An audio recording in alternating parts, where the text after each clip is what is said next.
Bon, eh bien, bonjour à toutes et à tous. Ravi d'être à Alençon aujourd'hui. C'est la deuxième année qu'il y a la semaine de la protection juridique des majeurs, parce que c'était la loi du 5 mars 2007, une loi qui était préparée depuis très longtemps. Et donc ça fait 2 ans, voilà, c'est la deuxième fois qu'on se fait une petite semaine comme ça. L'année dernière, j'étais à Rodez. Donc vous voyez, là je suis dans mon département, la Normandie, je suis ravi. Et je suis vendredi à Perpignan, donc c'est toute la semaine. Donc tous ces événements se font au jour le jour, quoi. Donc bravo d'être venu, c'est très important en fait. M. Hollandais, le directeur, a vraiment dit des choses très importantes. Il faut ne pas méconnaître la protection juridique des majeurs. Dès qu'on est en vie, on est vulnérable. Et nul ne peut échapper à la vulnérabilité. C'est ça qui fait, je trouve, la beauté de cette matière, ce lien humain.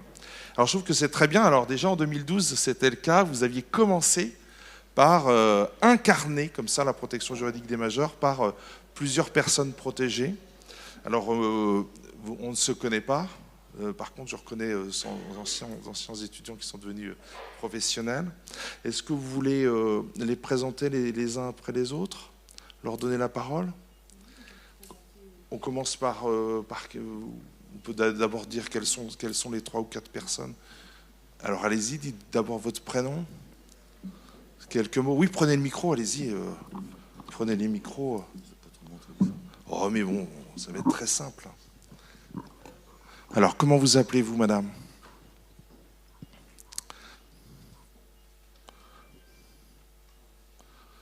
Moi, sur le... Est-ce que vous êtes Yvette ou Christelle? Yvette. Prenez le mien.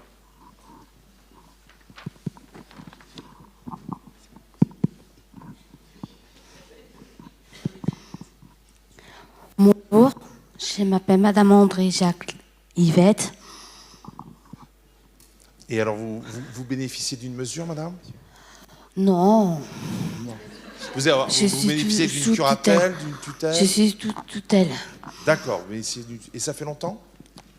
Oh, oui, ça fait longtemps. Ça fait longtemps. Et c'est avec l'UDAF? Ça va être du DAF. D'accord. Et vous avez une personne de référence qui est ici, que vous voyez régulièrement? Je la vois quand... Elle est ici, non? Non, elle n'est pas là, ma nutrice. D'accord. C'est Madame Laine. D'accord, très bien. Donc ça fait longtemps, mais vous ne savez pas exactement... Ça fait depuis 18 ans. D'accord. Et vous vous souvenez comment c'était avant et si c'est mieux depuis? Je me souviens avant. Et donc c'était moins bien?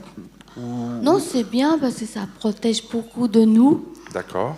Parce que jamais on a un souci, ils sont toujours là. D'accord. Très bien. Alors, je vais passer la parole à d'autres majeurs et puis ensuite, je vais vous redonner la parole pour que vous puissiez interagir. Alors, je vois, vous êtes Christelle, non? Oui, c'est ça. Christelle Adala-Boisise. Voilà, je vous laisse. Vous bénéficiez d'une mesure, Christelle? Oui, une mesure de protection aussi avec Madame Crozic. D'accord, ah bah oui. Et ça fait longtemps? Ça fait presque à peu près 1 an. D'accord, donc c'est le début. Donc vous vous souvenez avant et depuis? Oui, parce qu'avant, j'étais dans la Mayenne plutôt. D'accord, très bien. Et c'est une mesure de curatelle? Oui, curatelle, oui. D'accord. Voilà, vous êtes prêt? Ah bah vous avez un micro, monsieur, c'est parfait, allez-y. Je m'appelle Jolivet Jean-Luc, Alençon, et je suis souvent en curatelle renforcée avec Madame Crozic. D'accord. Et ça fait longtemps? Ça fait 5 ans. D'accord. Alors, chacun d'entre vous, vous savez que les mesures de protection juridique ont complètement changé. En tout cas dans la loi.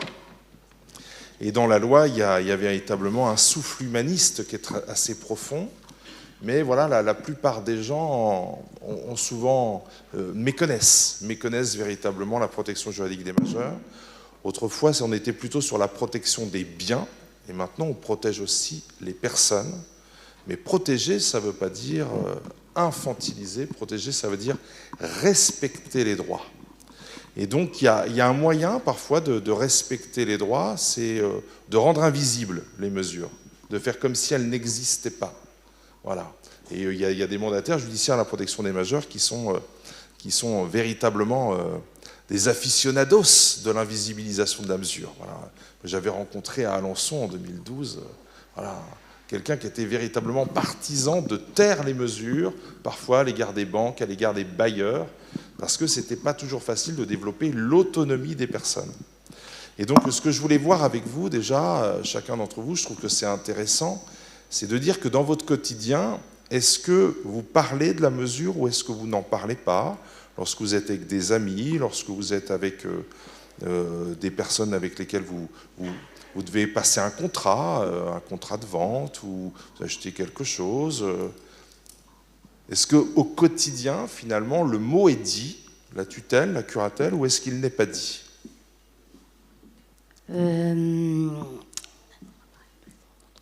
Ah bon, d'accord. Est-ce que vous en parlez, est-ce que vous le dites parfois, que vous êtes en tutelle, ou est-ce que vous ne le dites pas ? Si, je dis. D'accord, vous le dites. Et le regard change ou pas ? Vous avez l'impression qu'on continue de vous parler ou parfois on dit il faudra que vous reveniez avec votre tutrice ? Je parle avec ma tutrice. Voilà. Non, mais parfois, et quand vous êtes avec un commerçant, vous ne le dites pas toujours. Vous arrivez comme ça. Je ne dis pas parce que je sais pas comment ils sont avec les gens. Mais oui. Parce que, imagine, il dit un truc, ça va nous faire du mal. Mais grâce à elle, elle nous a protégés. Très bien. Peut-être que vous pouvez dire un mot, Christelle et Jean-Luc. Est-ce que vous parlez de votre mesure ou est-ce que vous n'en parlez pas ? Quand vous êtes avec des amis, quand vous voulez passer un contrat Si, j'en parle assez souvent, oui. Ça m'aide beaucoup en parler aux gens parce que il faut, ça nous aide quoi aussi. D'accord. Moi, j'en parle, mais bon, quand c'est pour un emploi ou voilà. Voilà, ce qui est intéressant. Alors moi, j'aime beaucoup l'image. Vous voyez, on va arriver au printemps là bientôt, et puis l'été, on a des tomates dans les jardins. On a des tomates dans les jardins. Et donc, qu'est-ce qu'on met à côté d'un pied de tomate ? On met un tuteur. Et qu'est-ce qu'il fait le tuteur, le pied de tomate ? Il élève la plante vers le ciel. Et c'est ça l'image qu'on doit avoir. C'est qu'un protecteur, il est là pour vous permettre d'être debout dans la société, comme tout le monde, et de pouvoir exercer vos droits. C'est certainement pas de vous rabaisser.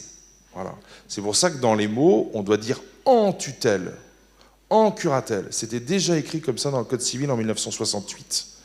Donc quand on entendra sous tutelle et sous curatelle, voilà, je froncerai les sourcils.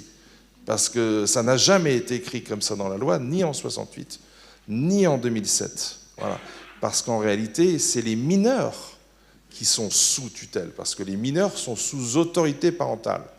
Mais on ne traite pas de la même manière un enfant qu'on doit élever, qu'on doit éduquer, et un adulte qui, pour une raison ou pour une autre, ne peut pas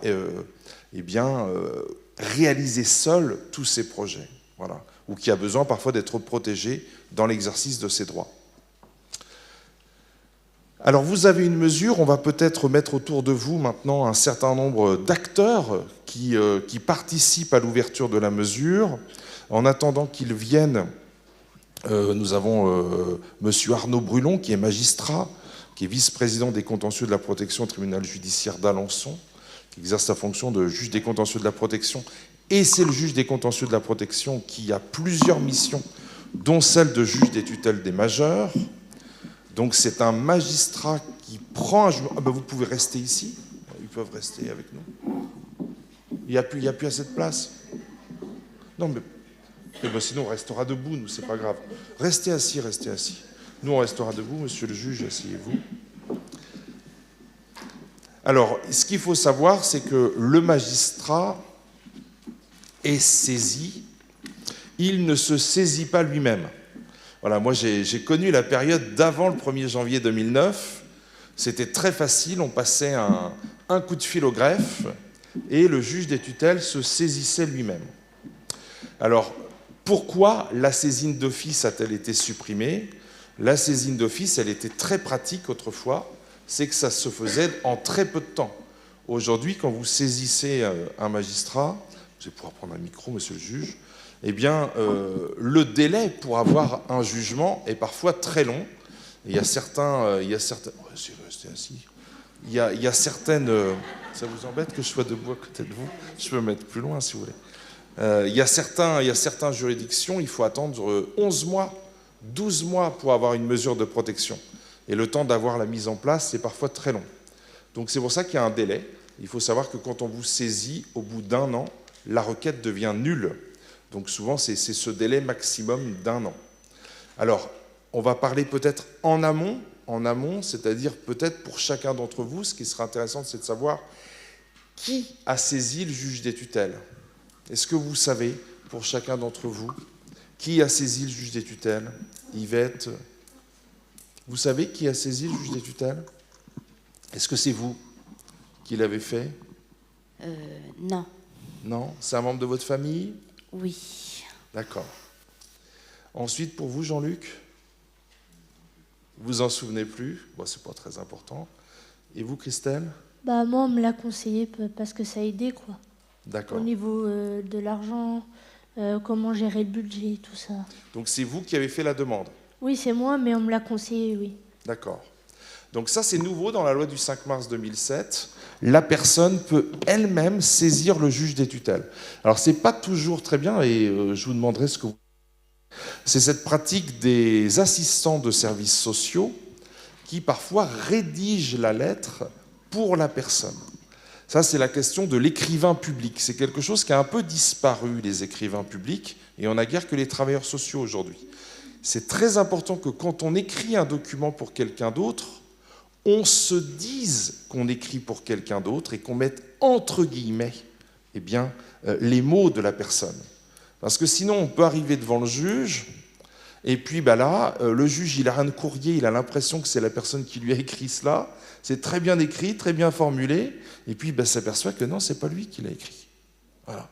Donc, ce qui est très important dans notre matière, la protection juridique des majeurs, c'est qu'on a conscience qu'il y a des personnes qui ne savent pas lire et écrire.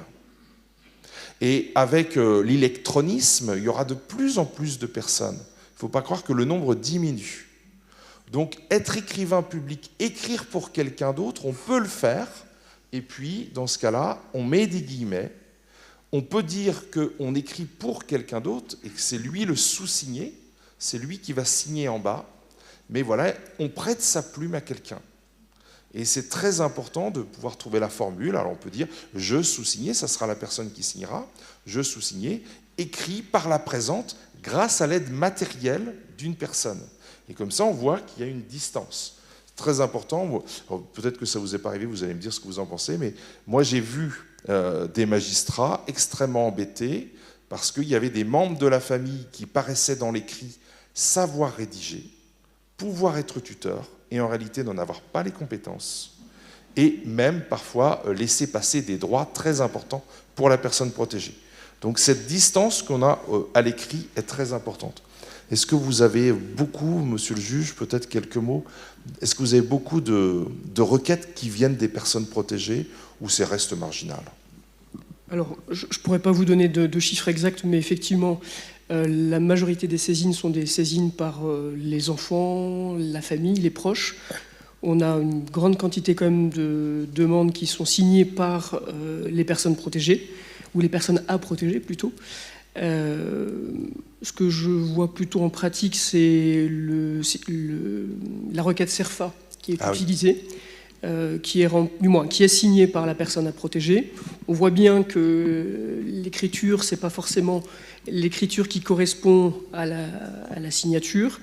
Ce que j'apprécie, c'est quand effectivement à côté on a un rapport social qui est adressé de façon à ce qu'on ait bien connaissance que la personne a été guidée finalement par une personne, par un professionnel, et qu'on sache qui c'est. Parce que parfois, on devine qu'elle a été aidée, mais on ne sait pas trop qui l'a aidée. Voilà.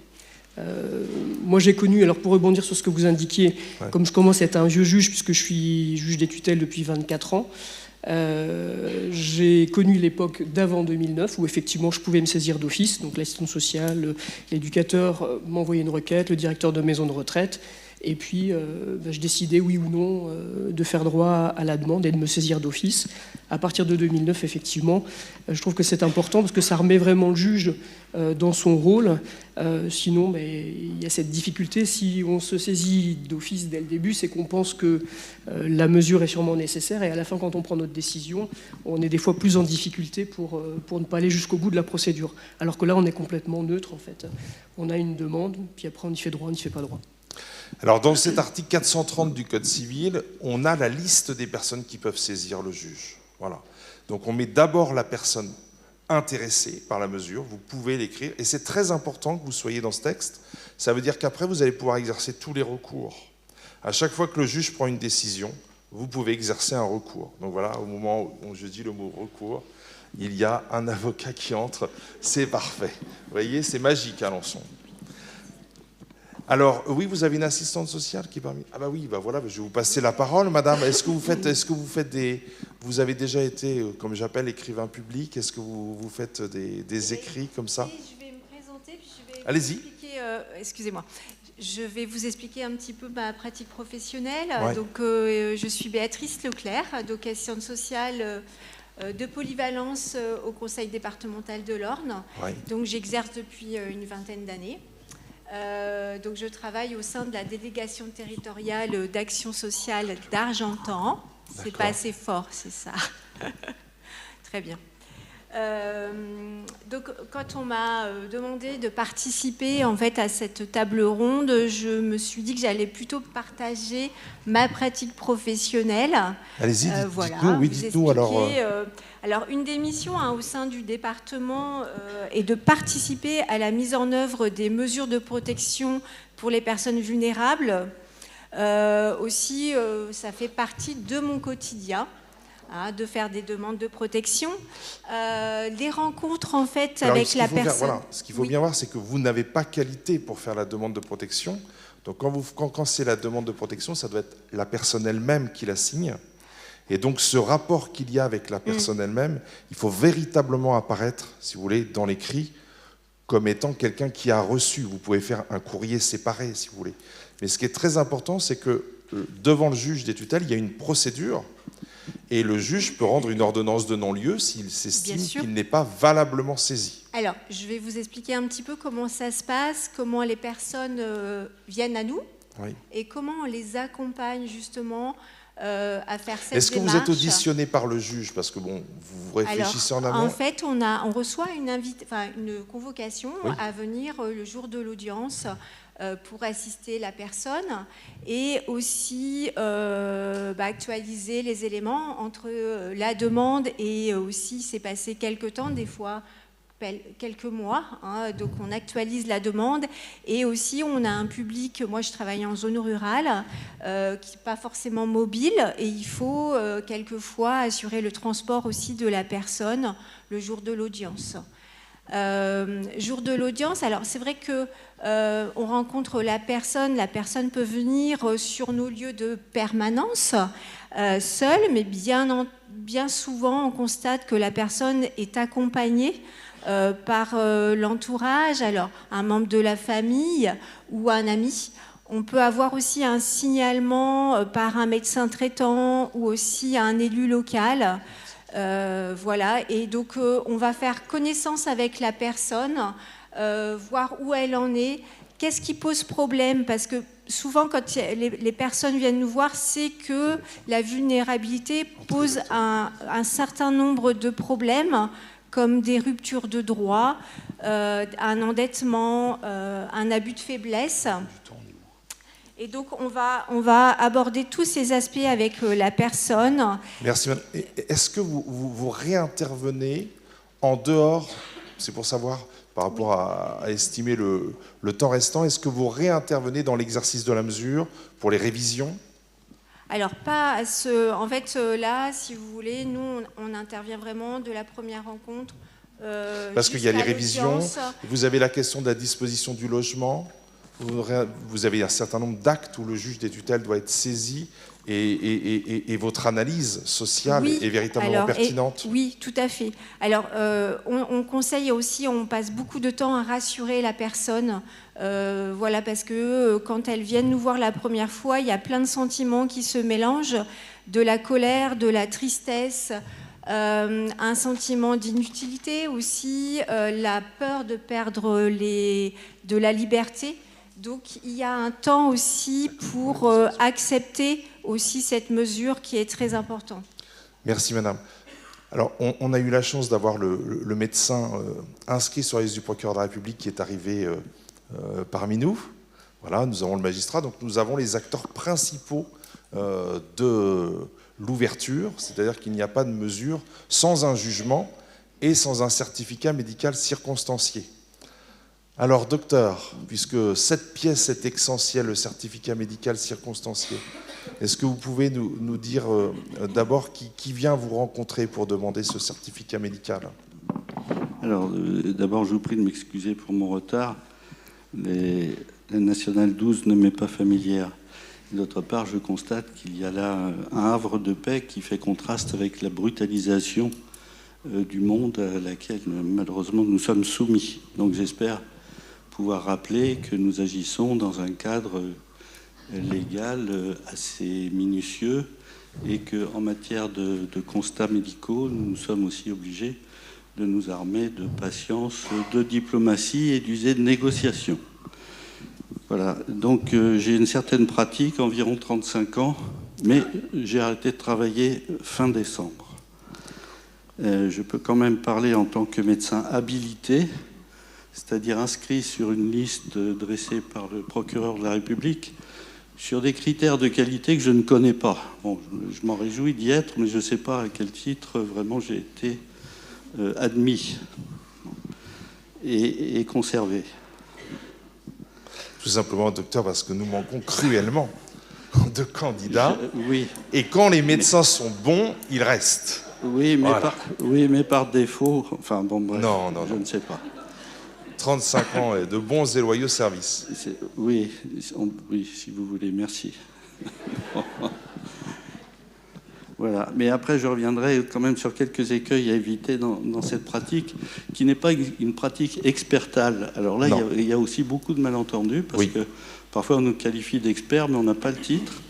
Cependant, il y a quand même... Mettez bien le micro près de... Oui, excusez-moi, mais j'ai peur de crachouiller dedans. Et, je ne suis pas accoutumé à ça. Donc, on nous qualifie parfois d'experts, mais vous savez, des experts, il y en a partout, à la télé surtout. Beaucoup d'experts de tout. Bon, disons que j'ai une certaine expérience, mais je ne suis pas inscrit comme tel, par exemple, sur la liste de la Cour d'appel.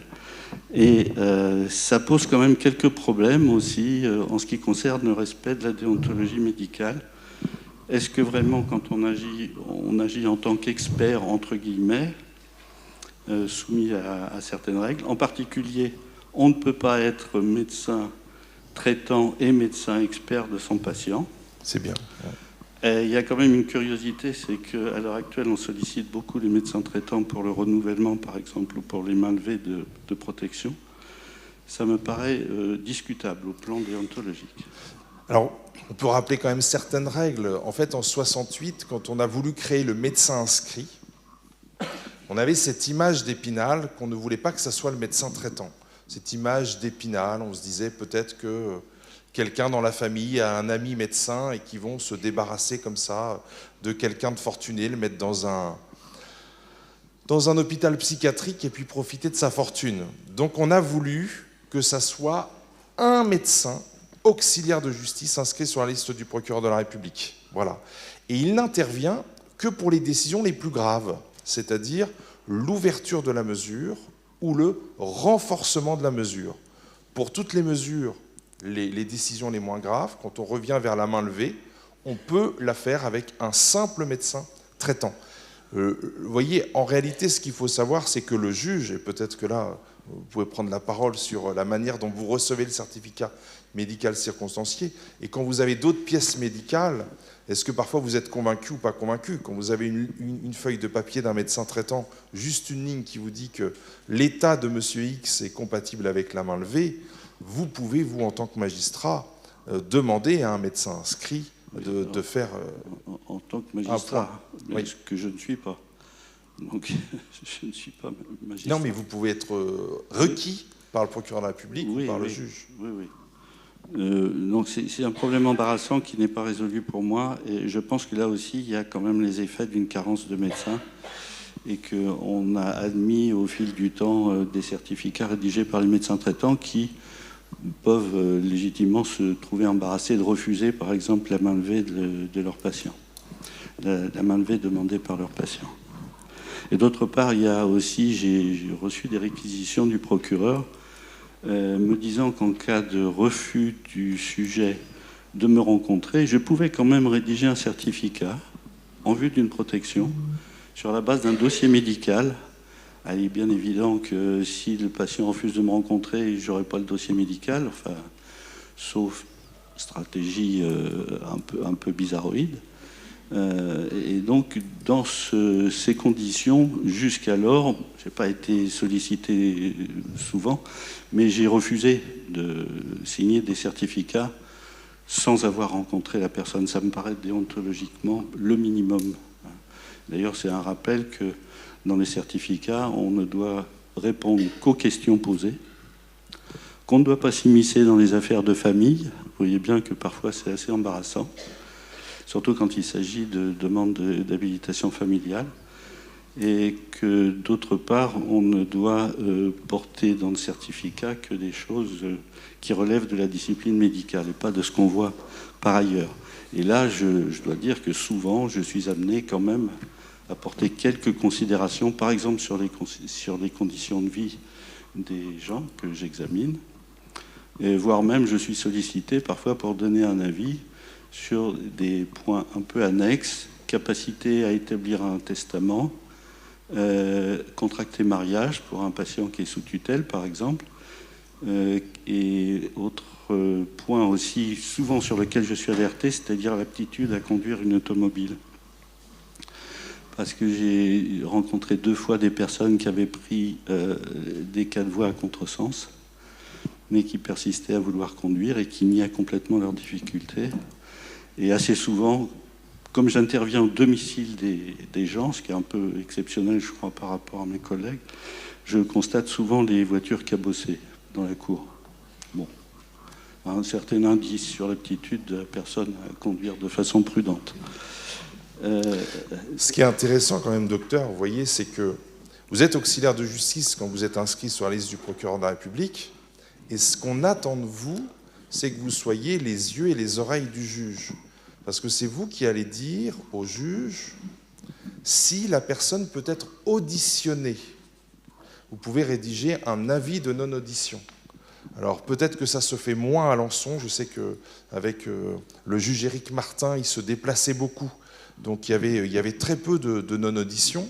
Mais dans les très grandes villes où on circule très mal, vous avez beaucoup de médecins inscrits qui sont un peu complaisants et qui signent assez facilement des avis de non-audition. À partir de là, le magistrat, il est véritablement demandeur d'avoir quelques avis sur l'environnement de la personne. Savoir s'il y a des personnes qui sont plutôt affables, plutôt bienveillantes autour d'elles, ou au contraire, des phénomènes d'emprise. Donc c'est pour ça que c'est pas du tout, ça peut vous paraître étonnant par rapport à la discipline médicale, mais c'est ça qu'on attend de vous, de ce pas de côté, que vous n'hésitiez pas à mettre dans votre certificat médical circonstancié des témoignages. Oui, enfin, il ne faut pas que le pas de côté devienne un grand écart. Non, non.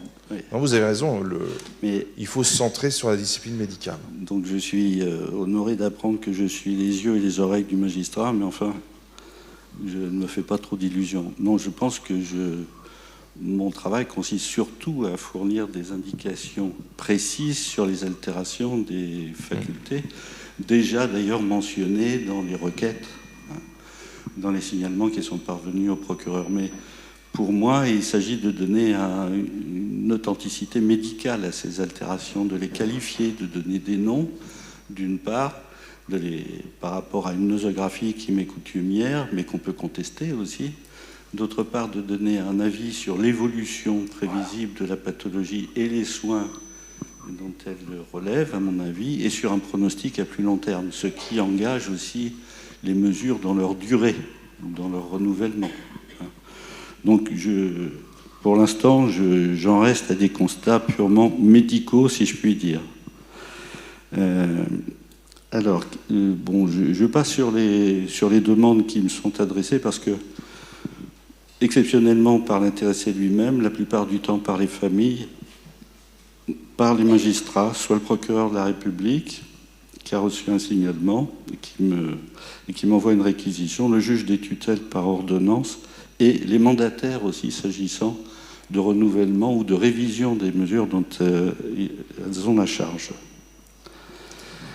Est-ce qu'on peut avoir un petit dialogue avec le juge, docteur, pour voir comment il reçoit vos documents? Oui, on pourrait avoir un dialogue avec le juge. D'ailleurs, ça va me satisfaire parce que je n'en ai aucun.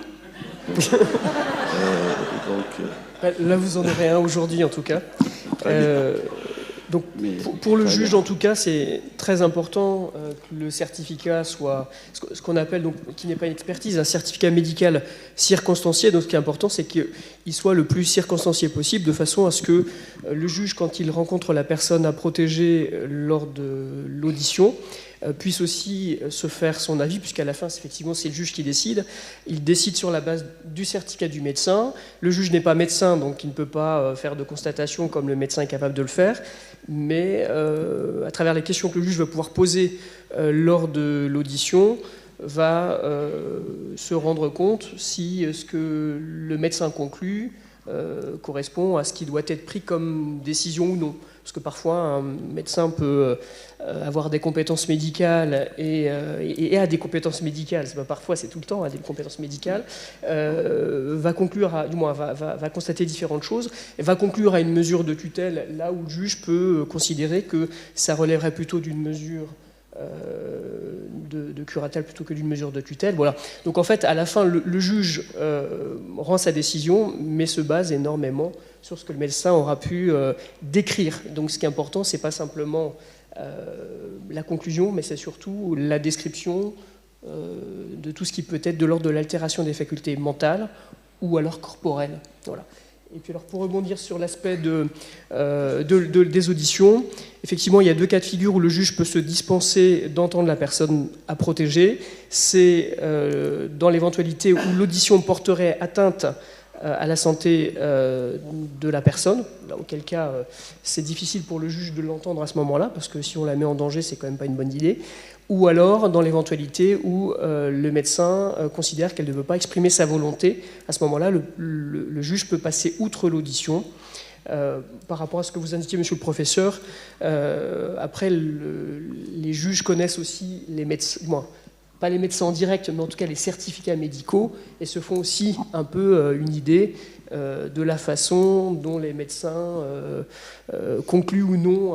Alors certains vont conclure assez rapidement au fait que la personne ne peut pas exprimer sa volonté, et quand on entend la personne, on se dit « Ah, ben, ça paraît quand même étonnant comme conclusion », et puis certains autres vont assez peu conclure à la non-audition, et donc on va pouvoir, on va dire, leur faire plus facilement confiance, et quand on rendra les dispenses d'audition, on sait qu'elles seront vraiment justifiées.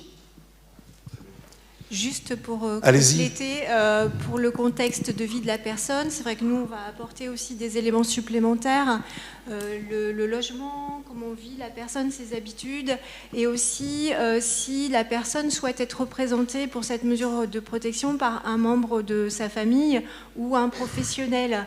Donc effectivement, ça s'est abordé, et on fait quelquefois des préconisations, nous, s'il est plus opportun d'aller vers un professionnel ou un membre de la famille.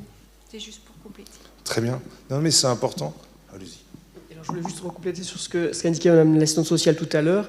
Effectivement, quand la personne protégée ne peut pas signer la requête parce qu'elle ne peut pas exprimer sa volonté, parce qu'elle est opposée ou en tout cas réticente, il y a la possibilité pour l'assistante sociale, l'éducateur, l'IME, l'EHPAD, de saisir directement le procureur de la République qui, à ce moment-là, va désigner le médecin de la liste et déposera ou non une requête au vu du rapport social. Alors, ce qui va quelquefois nous embêter, c'est effectivement la prise en charge des frais de l'expertise. Alors, le certificat médical circonstancié vaut 160 €, il est vrai. Hein, depuis 2008. Depuis l'entrée en vigueur. Oui, parce qu'avant, il n'y avait pas de tarif, et donc il y avait tous les tarifs qui étaient possibles et imaginables. Et comme sur les certificats, il y avait des certificats qui faisaient 2 lignes, comme il y avait des certificats qui faisaient 40 pages. Et donc le décret du 5 décembre 2008, entré en vigueur le 1er janvier 2009, a harmonisé tout cela. Voilà. Alors bien sûr, 160 €, c'est beaucoup pour les familles, c'est beaucoup trop. Sachez qu'il y a quand même beaucoup de médecins qui trouvent que c'est pas assez cher et que l'État n'est pas très courageux. Et en fait, maintenant, depuis 2014, le certificat peut être soumis à TVA.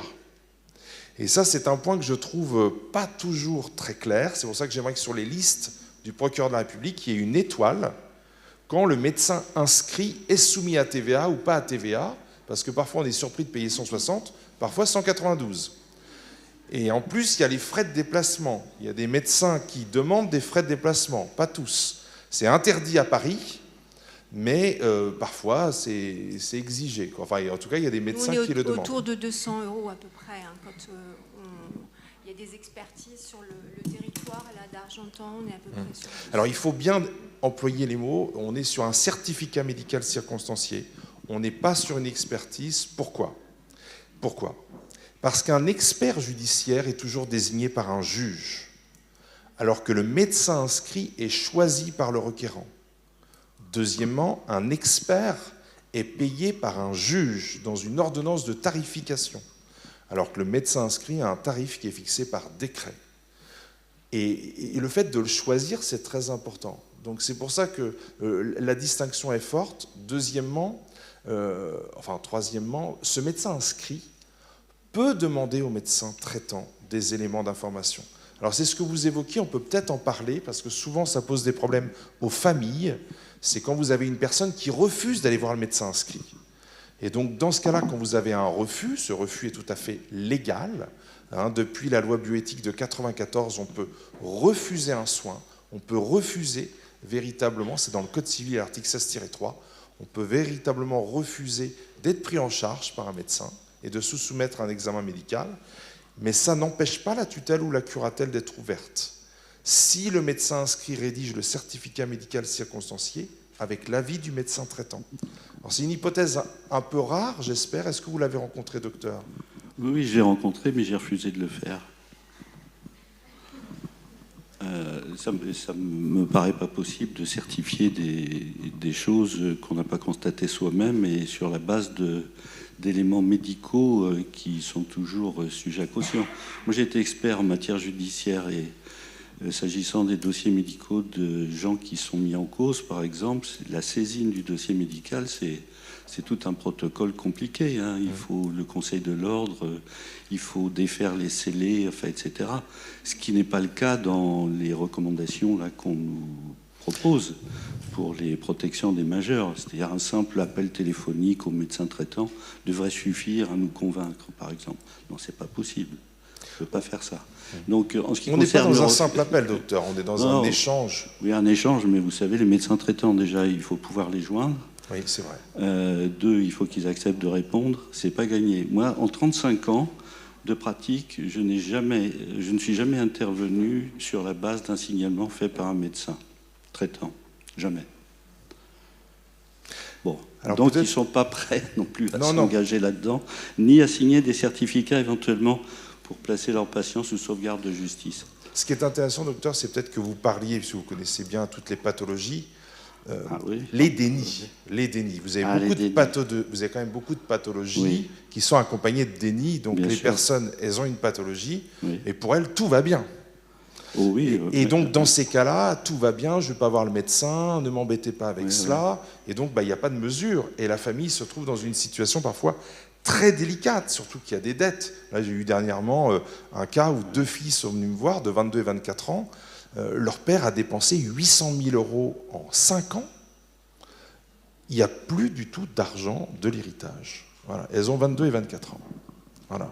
Et bon, voilà, ils m'ont dit 3 fois on essayait d'avoir une mesure, 3 fois ça a été impossible, tout a été bloqué en amont. À la Cour de cassation, on a mis du temps à accepter l'idée que ce certificat puisse être fait avec l'avis du médecin traitant. Alors peut-être que vous, monsieur le juge, vous pouvez nous dire dans votre pratique si vous le rencontrez. Alors, en 24 ans de pratique, je l'ai rencontré, on va dire, moins de 5 fois dans ma carrière. Une fois récemment, en fait, c'est à la fois donc, le contact téléphonique avec le médecin, les pièces médicales que le médecin inscrit pourrait obtenir, et aussi la consultation du dossier, c'est-à-dire le rapport social, toutes les difficultés qui sont décrites. Et finalement, ça n'arrive que dans des situations où on sent que la personne a vraiment un besoin urgent, criant d'une mesure de protection. Sinon, dans les autres cas, finalement, les médecins arrivent, comme ils se déplacent très souvent, ils arrivent en fait à rencontrer au bout d'une fois, 2 fois, avec l'aide de la famille, avec l'aide de l'assistante sociale, la personne à protéger. Donc finalement, on le rencontre très très peu. Et moi, je suis aussi, comme vous dites, monsieur le docteur, en fait, je suis quand même assez en difficulté à ce moment-là, et j'ai besoin de rencontrer en tout cas la personne à un moment donné pour pouvoir rendre ma décision. Voilà.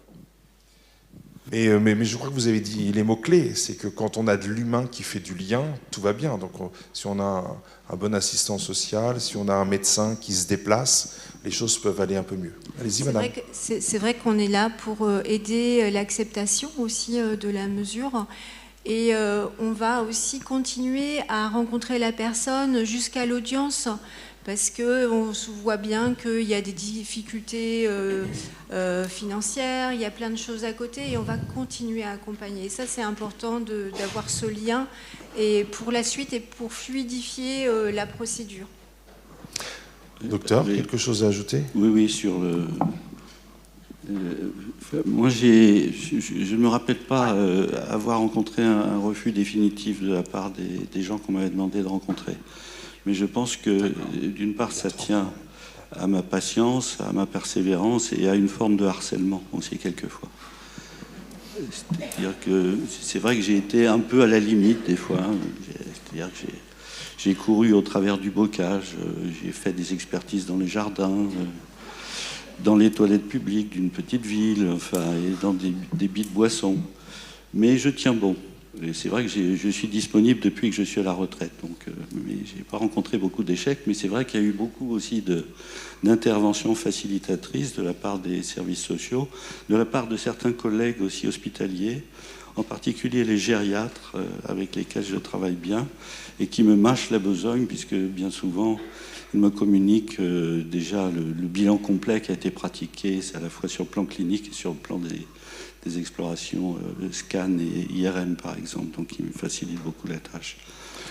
Mais le déni, alors il y a 2 formes, enfin en psychiatrie on dit dénégation, c'est-à-dire que le patient a une conscience qu'il y a quelque chose qui ne va pas, mais il dit que non, tout va bien.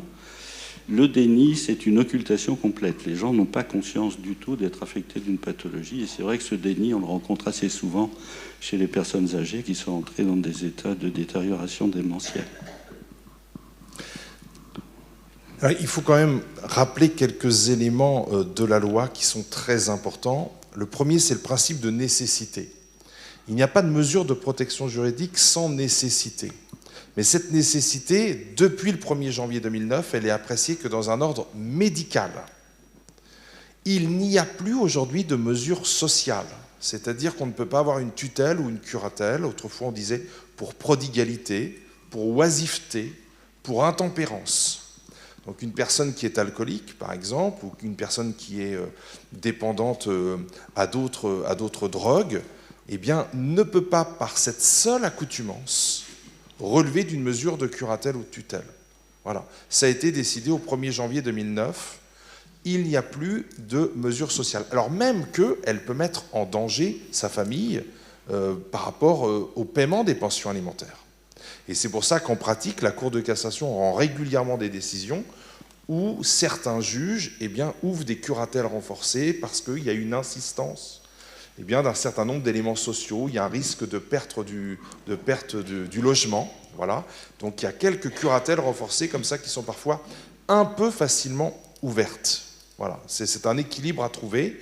Il faut juste, mais ça c'est vraiment l'affaire du magistrat, il faut que dans son jugement, il ait caractérisé d'un point de vue médical l'altération des facultés personnelles, au sens médical, à l'aide du certificat médical, parce que sinon, le jugement pourrait être contesté, on en parlera tout à l'heure avec vous, maître. Ce qui suppose quand même une acrobatie aussi préalable du point de vue médical, c'est-à-dire qu'il faut qu'on se gratte, je parle de façon un peu vulgaire et rapide, pour caractériser... Oui. Par un terme issu de la nosographie, les défauts constatés par l'entourage d'un patient, par exemple. Hein, c'est le cas des gens qui sont addicts, par exemple, et qui le nient complètement.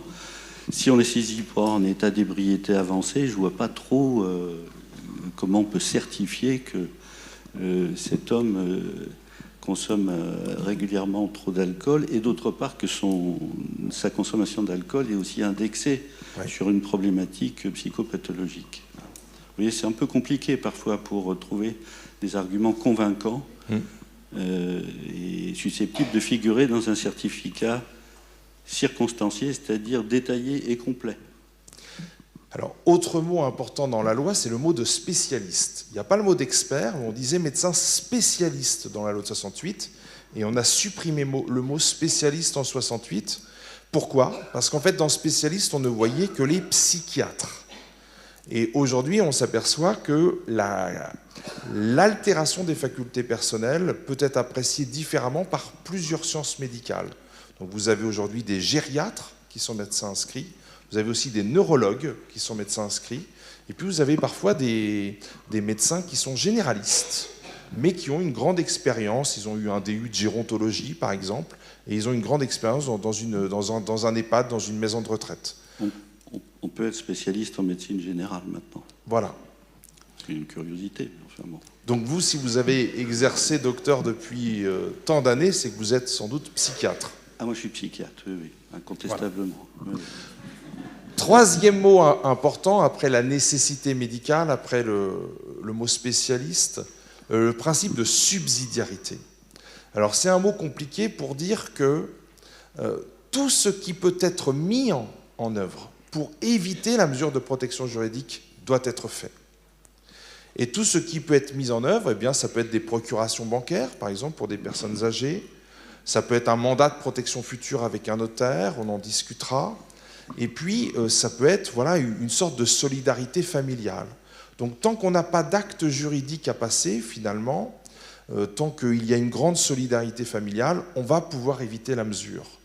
Aujourd'hui, on a quand même 1 300 000 mesures sur 68 millions d'habitants. 1 300 000 mesures. C'est beaucoup. Et je pense qu'avec le vieillissement, on en aura encore davantage. Quand on a révisé la loi en 2007-2008, on avait 600 000 mesures, 2 fois moins. Et en 1950, on n'avait que 100 000 mesures sur 40 millions d'habitants. Donc il ne faut pas croire qu'en fait, si le nombre de mesures augmente, c'est seulement à cause du vieillissement. C'est aussi à cause de l'isolement des personnes. Et c'est aussi du fait qu'il y a plus d'individualisme et moins de solidarité. Mais il y a un dernier facteur qui est important, c'est aussi le regard qui est porté sur les mesures. Dans les années 50, les mesures de protection étaient véritablement liées à des personnes qui avaient de grandes aliénations mentales, liées à la loi de 1838. Voilà. Aujourd'hui, on a bien compris que la grande faiblesse et la protection des droits, ça peut aider d'avoir une mesure de protection juridique dans son quotidien. Voilà. Mais ça peut aider seulement si c'est nécessaire. Et donc c'est ici que le juge, ce qui est compliqué pour lui, vous allez me dire comment vous voyez les deux aspects, l'aspect médical ne suffit pas. Si l'aspect médical est là, par le certificat médical circonstancié, mais qu'on peut éviter la mesure autrement, il peut y avoir une ordonnance de non-lieu. Et moi je me souviens qu'Éric Martin, en tant que juge des tutelles, en prononçait souvent. Inversement, ce n'est pas vrai. C'est-à-dire que si d'un point de vue social, on est dans une grande détresse, mais qu'on n'a pas prouvé l'altération des facultés mentales ou personnelles ou corporelles, eh bien, on n'arrivera pas à justifier l'ouverture de la mesure. Alors cet équilibre entre les deux explique que nous n'avons que 1 300 000 mesures, alors que les adultes de grande vulnérabilité, on en a 6 ou 7 millions aujourd'hui. 6 ou 7 millions. La maladie d'Alzheimer, par exemple, qui est une maladie connue, on est à 2 400 000 personnes qui ont la maladie d'Alzheimer. Toutes n'ont pas de mesure de protection juridique. Donc la mesure de protection juridique, ce n'est pas automatique. Ce n'est pas parce qu'on va en EHPAD qu'on a forcément une mesure de protection juridique. C'est véritablement parce qu'il y a toutes sortes d'éléments dont le juge a besoin pour voir s'il faut ou non une mesure de protection. Peut-être que vous pouvez nous dire, monsieur le juge, votre alchimie personnelle. Alors donc sur l'aspect de la nécessité de la mesure et puis la question de l'altération des facultés mentales ou corporelles, clairement aujourd'hui on a un autre outil qui s'appelle la MASP ou la MAGE, c'est-à-dire le pendant judiciaire, donc c'est la mesure d'accompagnement judiciaire où là il n'y a pas besoin d'une altération des facultés, on est simplement sur une problématique sociale, éventuellement d'endettement, de difficulté à gérer son budget. Et préalablement, donc il y a une étape qui est gérée par en général les départements ou délégués à des associations qui s'appelle la MASP, donc mesure d'accompagnement social personnalisé. Voilà. Donc finalement, quand je suis saisi qu'il n'y a pas d'altération, moi j'ai pas d'état d'âme, hein, à ce moment-là, je renvoie soit vers le service social de secteur qui va faire ce qu'il peut à ce moment-là, ou alors vers une mesure de MASP ou de MAGE potentiellement. Sur l'aspect de la subsidiarité, aujourd'hui ça fait 24 ans que je suis juge des tutelles, je l'ai beaucoup pratiqué au début, parce qu'effectivement les familles me saisissaient, parce que l'assistante sociale de secteur, le notaire, quelqu'un leur avait conseillé de mettre en place une mesure de protection, puis finalement, en faisant le point à l'audition, on se rendait compte qu'il y avait des procurations, que tout était en place, que la famille était bienveillante et entourait la personne, et donc il n'y avait pas de nécessité, du moins, de mettre en place cette mesure de protection au titre de la subsidiarité. Donc j'ai fait beaucoup de non-lieux à ce titre-là. Avec la création de l'habilitation familiale générale, représentation et assistance ensuite à partir de 2016, les non-lieux à mesure, j'en fais un peu moins au titre de la subsidiarité, puisque la grande crainte, en tout cas avec les personnes âgées, maintenues à domicile, même avec un entourage, ça peut être l'abus par des tiers, par des démarcheurs. Ça, c'est ce qu'on voit beaucoup.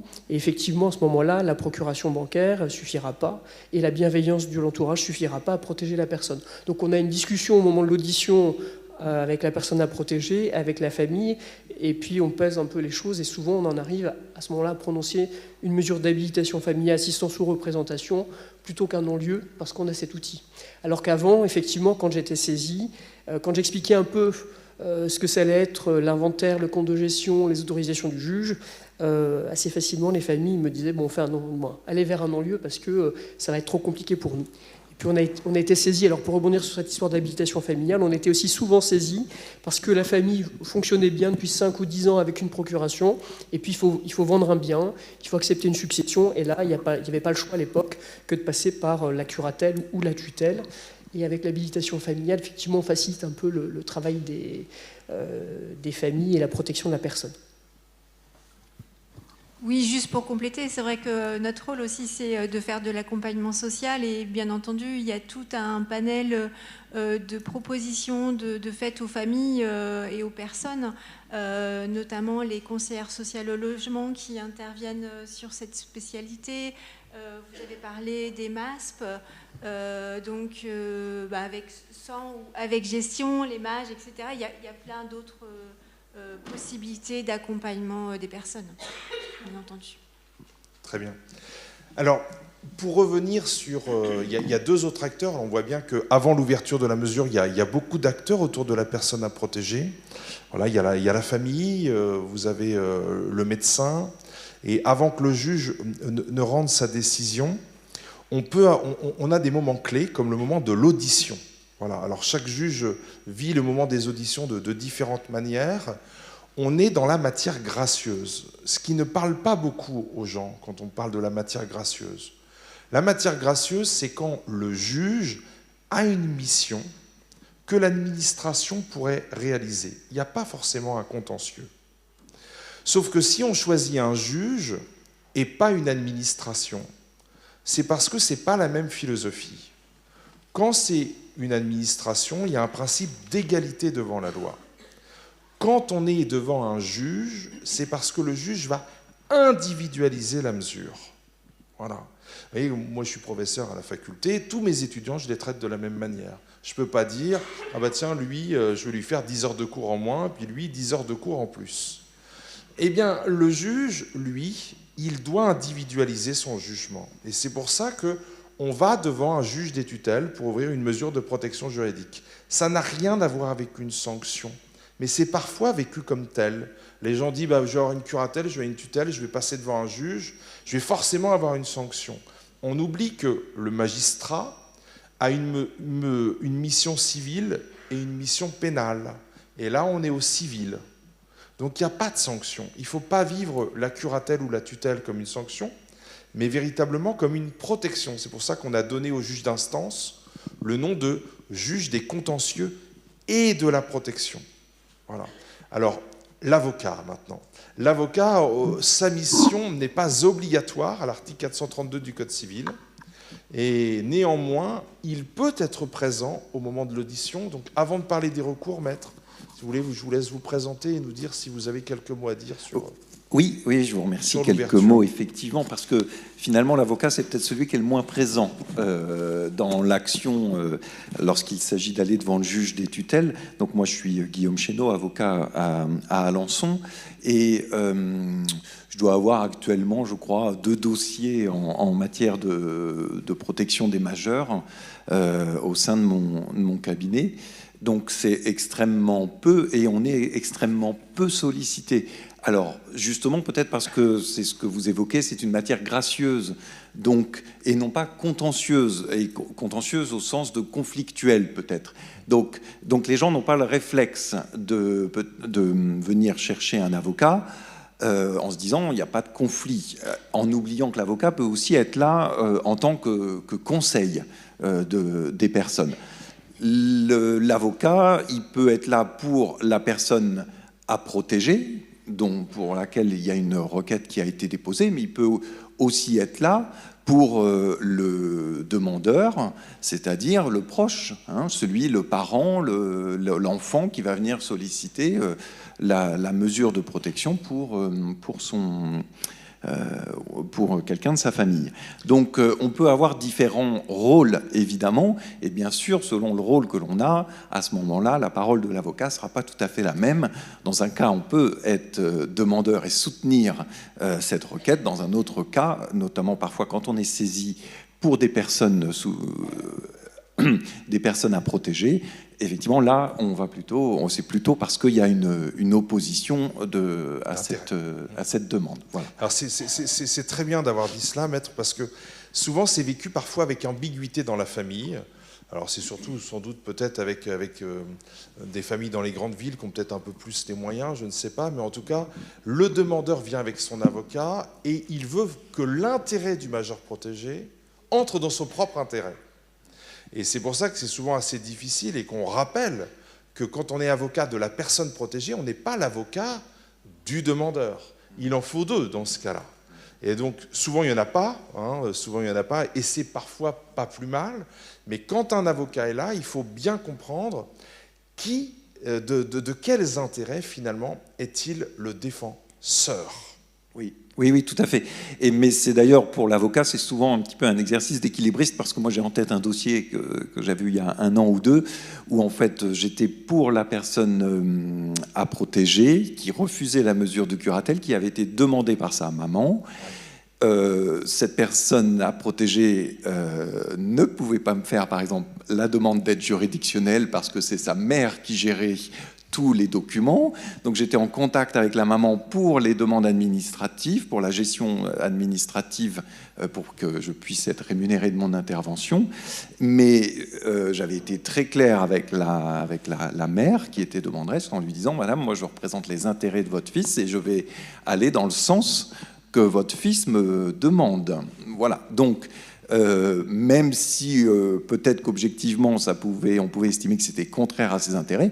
Moi, en tant qu'avocat du majeur à protéger, je suis là pour être à ses côtés, même si on peut estimer objectivement que cette position n'était pas tenable. Après, c'est le magistrat qui, en fonction du dossier et des pièces de l'audition, du certificat médical, lui juge ce qu'il estime être le droit. Alors, ce qui est très intéressant avec un avocat, c'est qu'il faut savoir que l'avocat a l'habitude de consulter les pièces au greffe. Et que la plupart des familles et la plupart des mandataires judiciaires à la protection des majeurs n'ont pas toujours ce réflexe d'aller consulter le dossier avant les entretiens avec le juge. On est sur une procédure orale, mais il y a un greffier qui prend tout en note. Et le dire, c'est bien, mais être sûr que ça a été pris en note, c'est autre chose. Donc vous pouvez peut-être parler des recours. Alors, vous pouvez parler des recours aussi, mais vous pouvez aussi parler de vos relations avec le greffe. Oui, alors effectivement, l'avocat qui a l'habitude d'aller au tribunal, quand il est saisi d'une mesure pour une audience, quand il y a une audience qui a été fixée, il y a une convocation qui a été reçue par les parties, l'avocat, son premier réflexe, ça va être d'aller consulter le dossier au greffe pour voir qui a fait la demande, voilà, quelles sont les motivations de la demande, quel est le contenu du certificat médical et éventuellement les autres pièces qui peuvent être jointes. Alors sur ce point, on peut préciser que justement l'avocat peut toujours lire le certificat médical circonstancié, le requérant aussi, mais la personne à protéger peut ne pas avoir accès à son certificat médical circonstancié. C'est le juge qui va décider d'omettre un certain nombre de documents, enfin il n'y a que celui-ci sur lequel vous pouvez dire qu'il n'y aura pas de consultation intégrale du dossier. Vous voulez prendre la parole, monsieur le juge, sur la question des consultations des dossiers et du greffe? Alors, sur la consultation du dossier, effectivement, en pratique, les personnes le demandent peu, sauf dans quelques dossiers où il y a, même si on est, effectivement, comme vous l'indiquez, dans une matière gracieuse, il y a parfois un peu de contentieux quand même. Et dans ces matières où il y a un peu plus de contentieux, effectivement, le majeur à protéger, la famille, bref, les intervenants peuvent demander la consultation du dossier. Moi, je l'autorise. C'est assez rare, finalement, quand j'exclus une pièce, parce que j'estime que voilà, c'est important que, dans le cadre du respect du contradictoire, que la personne ait connaissance totalement de son dossier, sauf à ce qu'on ait affaire à quelqu'un dont on voit médicalement que ça pourrait la heurter, la choquer et la mettre en danger. Mais en dehors de ça, moi, je trouve que c'est important que la personne ait connaissance. Et en tout état de cause, même si la personne n'a pas connaissance, on ne va pas consulter le dossier avant, à l'audition, moi, je fais un panorama un peu complet de tout ce qu'il y a dans le dossier, de façon à ce que les gens que je vais entendre puissent savoir ce qu'il en est, en fait. Alors, dans 90, voire 95 plus de dossiers encore, on est sur quelque chose d'assez consensuel, finalement. À la fin de l'audition, tout le monde va un peu être d'accord. Dans quelques dossiers, effectivement, c'est pas forcément le cas, mais je trouve que c'est important que toutes les parties sachent un peu ce qu'il en est et puis quels sont les points éventuellement d'achoppement pour qu'on puisse échanger ensemble. L'audition, pour moi, ce qui est important, c'est vraiment le temps de l'audition. Alors, voilà, le problème, c'est la justice, c'est qu'on a des moyens contraints. Donc, c'est vrai que ça peut choquer, mais voilà, donc, grosso modo, une ouverture de mesures de protection, on a calibré ça à 20 minutes, une demi-heure maximum. Alors, parfois, on va déborder, on va passer 1 heure parce que s'il y a des dossiers où il y a des tensions, voilà, c'est important qu'on puisse essayer d'apaiser tout ça et que tout le monde puisse s'exprimer. Mais voilà, on est plutôt sur 20 minutes, une demi-heure. Et puis, renouvellement de mesures de protection, c'est beaucoup plus court. On est carrément sur 15 minutes. Voilà. Mais l'idée, c'est vraiment de rechercher l'adhésion à la fois de la personne à protéger, de la rassurer aussi, d'où la présence des intervenants sociaux qui sont là pour amener des éléments nouveaux, mais aussi pour véhiculer la personne parce qu'il y a des problèmes de mobilité, mais aussi la rassurer parce que l'assistante sociale de secteur, c'est la personne référente, c'est celle que la personne connaît. Parce que, comme vous l'indiquiez, ce qu'on connaît dans la justice, c'est la justice pénale, hein, c'est ce que tout le monde connaît, mais la justice civile qu'occupe peut-être 90% de notre temps, elle est assez peu connue, et les gens, quand ils arrivent au tribunal, déjà le fait qu'il y ait marqué tribunal, voilà, on voit bien qu'ils sont inquiets. Donc le but, c'est aussi de les rassurer, de rassurer à la fois la personne à protéger, mais aussi la famille qui est requérante, voilà. De reposer le cadre, d'obtenir l'adhésion de la personne à protéger et aussi de la famille. L'idée, c'est que la mesure puisse s'exercer le mieux possible, et donc c'est l'intérêt de la personne protégée que d'obtenir son adhésion. Merci, monsieur le juge. Alors, on n'a pas eu le temps de présenter toutes les mesures de protection, entre les mesures de représentation et d'assistance, les mesures de tutelle et de curatelle, entre les habilitations familiales par assistance et par représentation, les mesures ponctuelles. On va y revenir dans la deuxième table ronde. Il y a les acteurs de la mesure, il peut y avoir la famille, il peut y avoir les mandataires judiciaires à la protection des majeurs. On va pouvoir en discuter aussi dans le deuxième temps. Ce qui est important de montrer, c'est la complexité d'avoir un jugement. Parce que psychologiquement, c'est pas facile d'accepter, de franchir le pas et de dire « il faut qu'il y ait une mesure ». Voilà. Donc il y a la famille qui peut le demander. Quand il n'y a personne dans la famille, bah, c'est le procureur de la République. Mais ce qu'on voit, c'est que la loi, elle essaye que ça soit l'intéressé qui le demande. Et vous voyez, docteur, vous avez une réponse à votre question. Pourquoi vous n'êtes pas sollicité par le juge? Dans un monde idéal, moi, vous voyez, je trouve qu'en Suisse, on a un tribunal collégial où on a le juge qui a à sa droite un médecin et à sa gauche un mandataire judiciaire à la protection des majeurs. Là, ça serait vraiment très bien. Et quand on a des auditions de 10 minutes, vous voyez, c'est pour ça que vous n'avez pas de retour de la part du juge. Oui, oui. Non, mais je trouvais que c'était même plutôt flatteur pour moi, c'est que mes certificats sont conclusifs et ne sont pas sujets à caution. Donc, si tout le monde est content, tant mieux.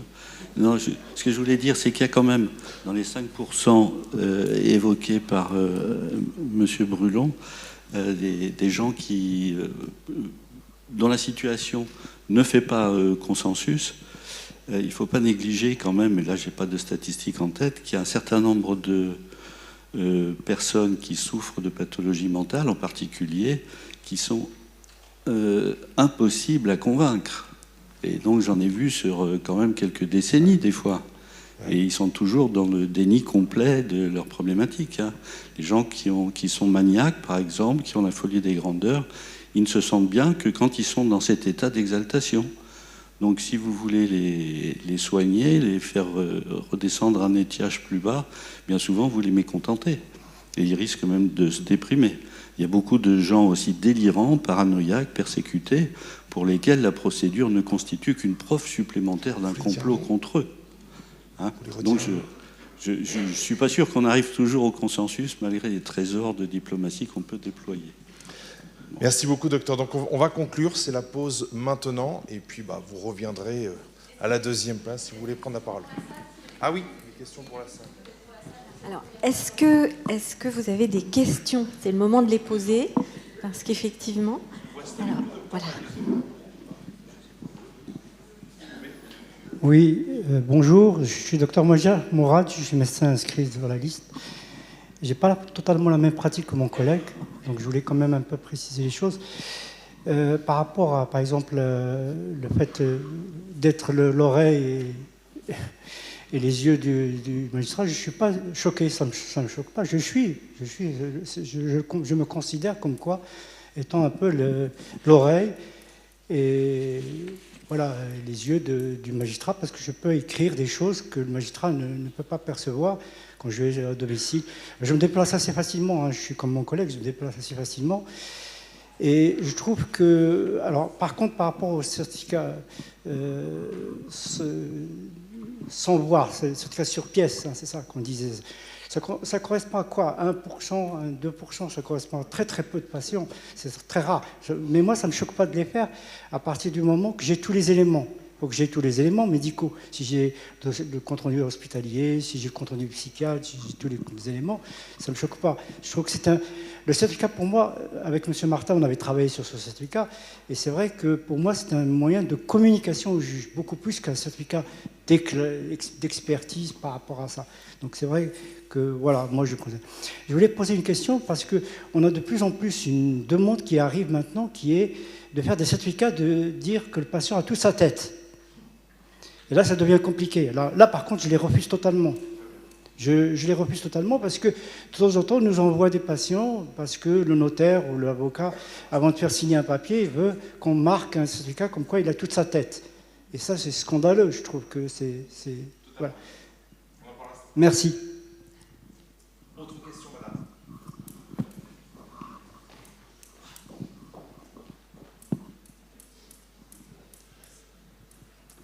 madame. Je suis curatrice et j'aimerais savoir quelle démarche faire pour avoir connaissance de ce qui était inscrit dans le certificat circonstancié concernant la personne, parce que nous n'en avons pas eu connaissance. Alors, je l'ai évoqué tout à l'heure. Justement, mais je ne sais pas comment faire, quelle démarche faire pour l'avoir. À qui est-ce que je le demande? Vous allez voir le greffe. Le greffe? Voilà, les horaires. Ce qu'on appelle les contraintes de service. Oui. Donc il y a des horaires, il y a les contraintes de service. Et vous êtes un membre de la famille? Oui. Eh bien, vous pouvez avoir accès au dossier. Alors, c'est soumis à l'autorisation du juge. C'est soumis à l'autorisation du juge. Voilà, et ça dépend du moment. Alors, je n'ai pas le code de procédure sous les yeux parce que c'est assez technique. Oui, il y a avant et après l'ouverture. Voilà, c'est ça. Voilà, donc il y a effectivement, jusqu'à l'ouverture de la mesure de protection, il y a la possibilité de consulter le dossier. Pour le requérant, pour la personne à protéger, tout ça soumis bien évidemment à l'autorisation du juge des tutelles. Et ensuite, une fois que la mesure est prononcée, les personnes qui peuvent avoir accès au dossier sont vraiment limitées. Et de mémoire, c'est simplement la personne protégée cette fois-ci et celui qui la protège, donc le curateur ou tuteur familial ou professionnel, auprès du juge, voilà.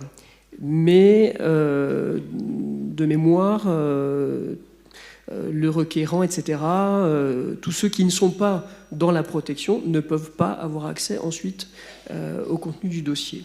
Voilà. Ce qui paraît assez normal finalement, parce que